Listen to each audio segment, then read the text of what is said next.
Welcome back to the second part of the first episode of my vlog. This part is related to my last 2 days of my mini bike training camp in the Alps. As usual, if you like my video and vlog, please kindly press like and subscribe. Your help is really appreciated and will push me to create more videos and training vlogs. So we are now heading from Bormio to Borg d'Oisans. It's a very good location to use as a base camp for some very fun and challenging loops in the Serre Chevalier area.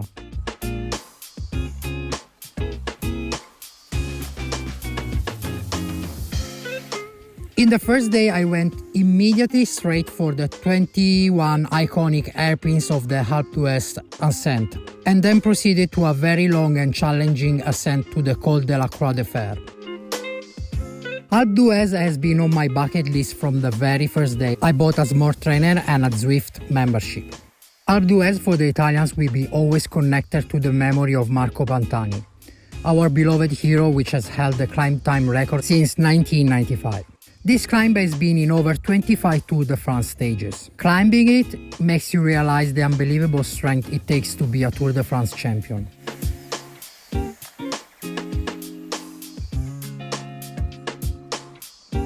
I was looking for the depart sign tombstone by the side of the road, but was missing on that day.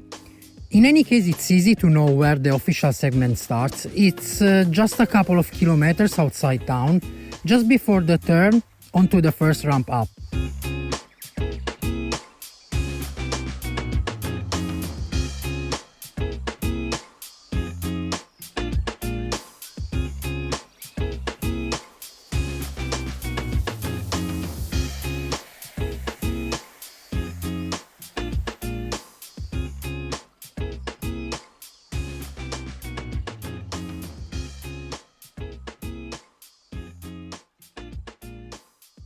Each of the 21 hairpins bands of the climb is named after one, sometimes two, of the stage winner, depending on where they place the ultimate attack.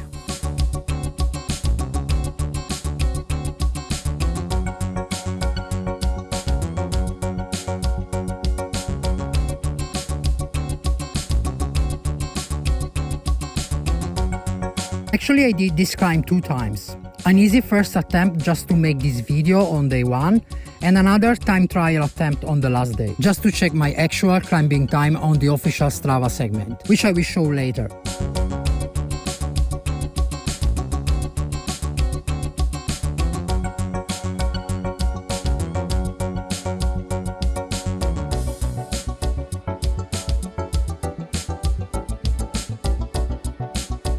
The first 6 bands up to Lagarde are the toughest of the mountain, average around 11%. Remember, don't push it too hard hitting the first 6 bands or you'll blow up later for sure.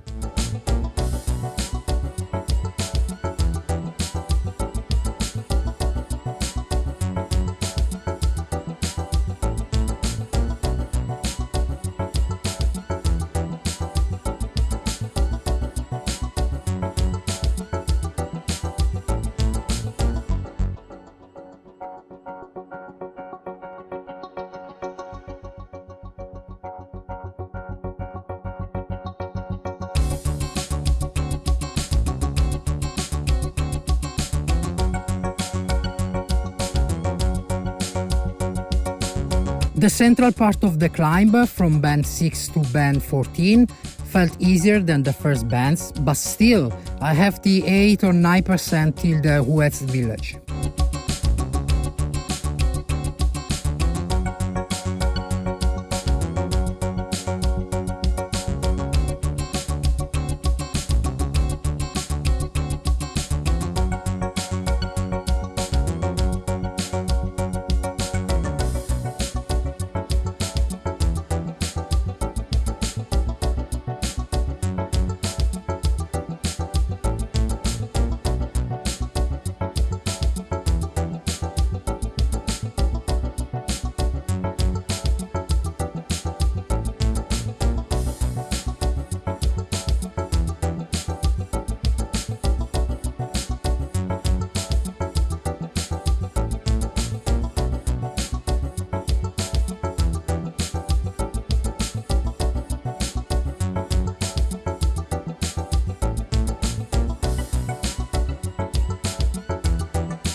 As you head out Huez village, be prepared for a series of stinging bends, which are as difficult as the first on the mountain.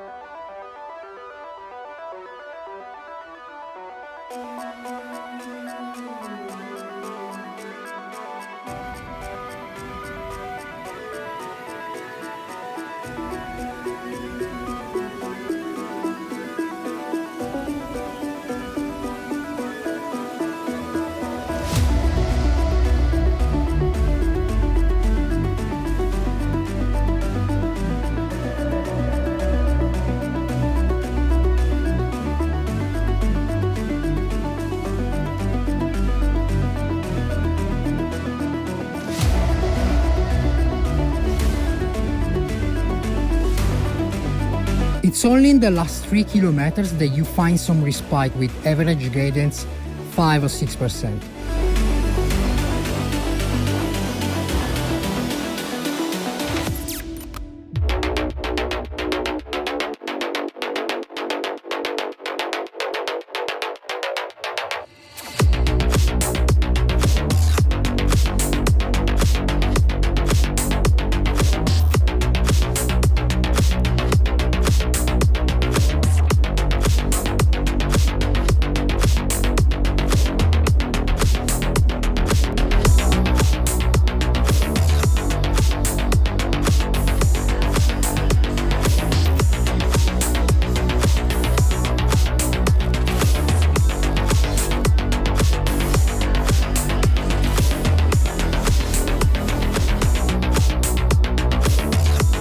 So, as I said at the beginning of the video, I made a first easy attempt at this climb on day 1, but then I came back on day 3 in order to test my real-time trial on the official Tour de France chrono segment.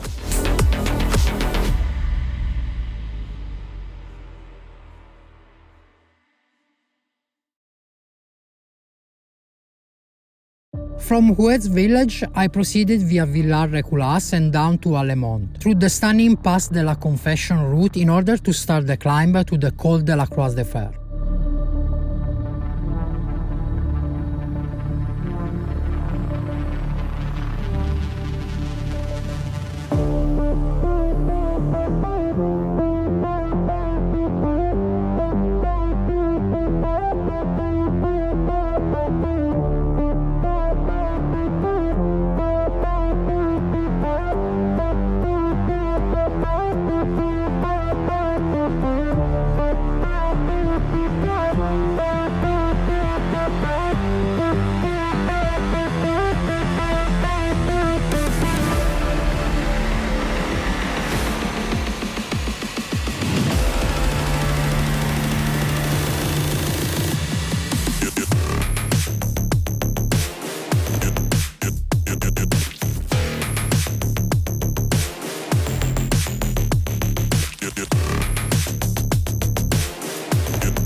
Cycling the Col de la Croix de Fer is a long, hard but beautiful climb. It combines steep and continually changing gradients with the majestic scenery from the Tour de France history. Once you are around the lake, you pass the EDF Hydroelectricity Museum and the climb starts to ramp up. The next 6 kilometers are tough, but you are through the trees, with gradients between 7 and 10%. Just the other side, there is a fast descent down to the river. So be sure to make the most of the descent and be ready for the cruel kick-up that greets you on the other side.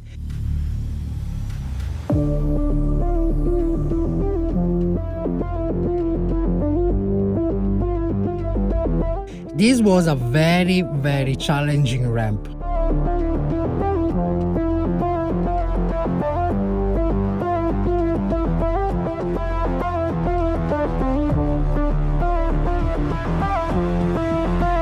It's then 6 kilometers of changing gradients as the road winds around steep grey cliffs, as you approach the huge wall of the Lac du Grand Maison Dam.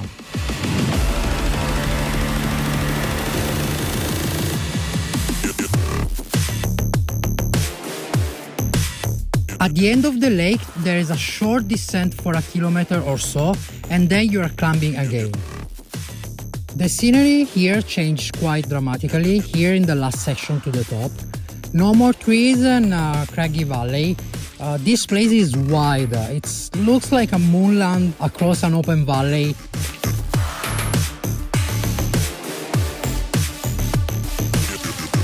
At 36.5 km you pass the chalet Col du Galibier restaurant and the turning to the Col du Galibier. From there it's a mere 3 km to the iron cross of the Croix de Fer summit.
For the second day, I went cycling on both sides of another iconic climb of the Tour de France, le Col du Galibier. So I planned a double ascent from La Garde, south side just few kilometers after Bourg-d'Oisans, and then another ascent from the north side from Valois. I hope this is the correct pronunciation, the most difficult side. Many people told me this is one of the best and challenging climbs in the French Alps.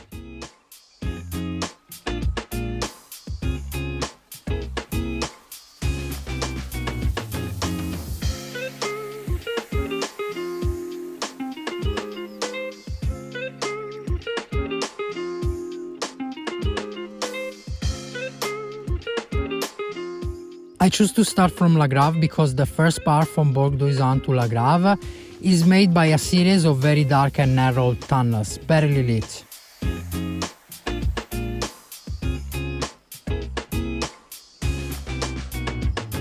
This section in early morning is quite dangerous because actually you are on the main road between France and Italy.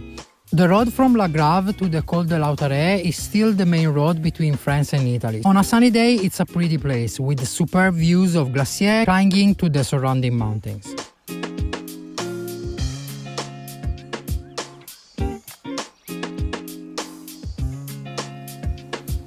Gradients are around 5 to 6% from La Grave to the summit of the Col du Lautaret. There you will find a car park and various buildings including a cafe and a hotel.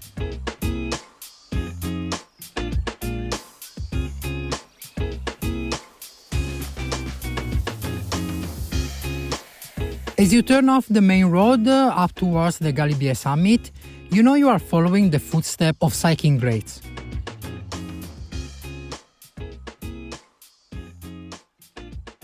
This is one of the most feared and respected summits on the tour.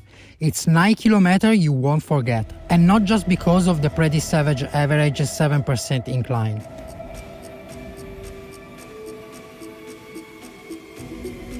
The scenery here is some of the most spectacular I've ever seen. Each hairpin offers new view over the quiet valleys, glaciers, and the mighty alpine ranges.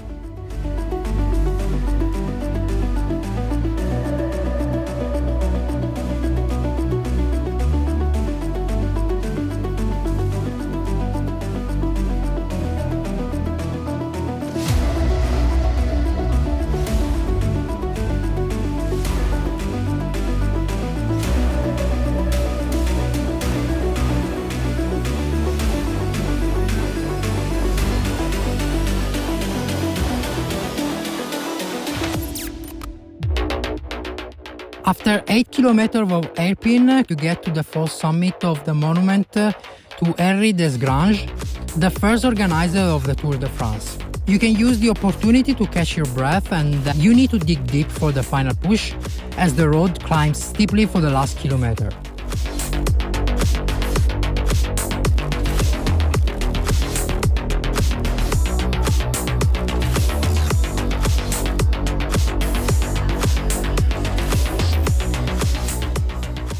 The view from the narrow summit is beautiful.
Once in Valois, I turned back and started the ascent from the other side.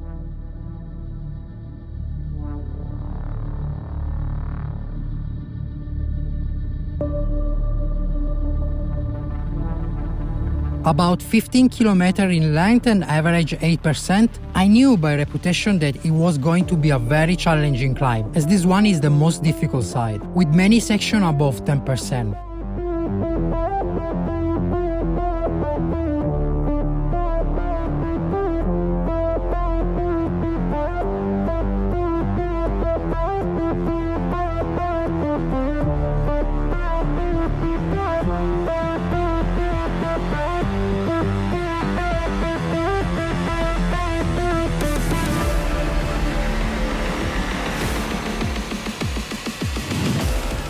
The climb is steep and steady with very little in the way of shelter and draining by virtue of its lacks of hairpins.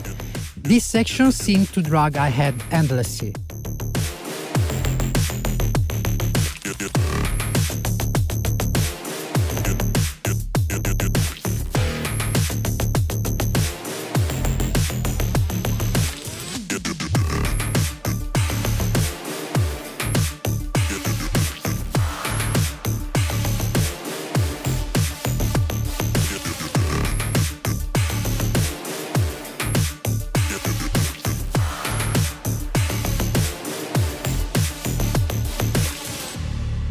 Palashat marks the point where things start to get really serious.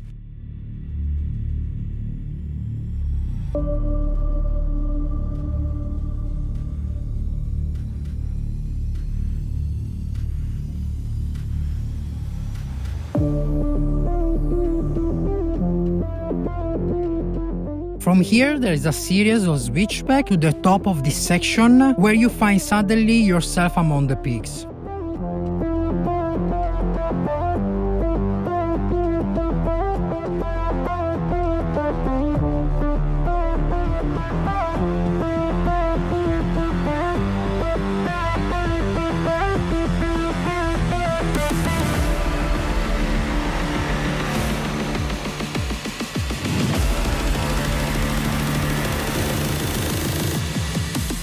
I was gasping for air, but at the same time I was racing with the other people.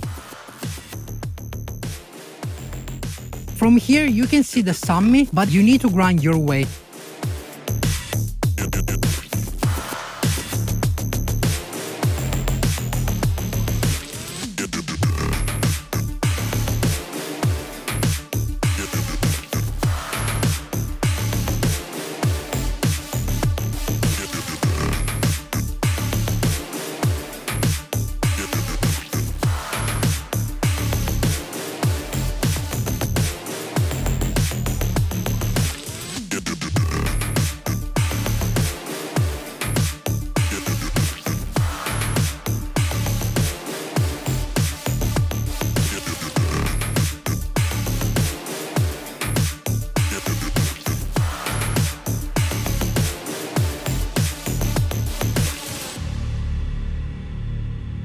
The final kilometer is an absolute kicker, as you pass the tunnel that runs under the summit and follow the road that leads up over the top.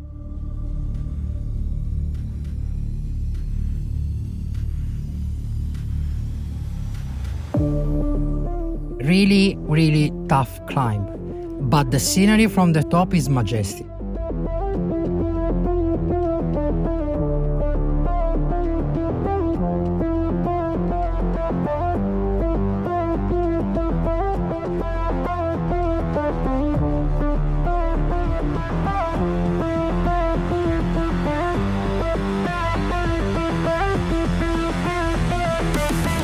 I must say I really enjoy every meter of this double climb, and I can't wait to be there again in the future and test myself against this monster climb once again.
So, this is the end of episode 1, and a big thanks to all friends and shops who supported me in this unplanned mini training camp in the Alps.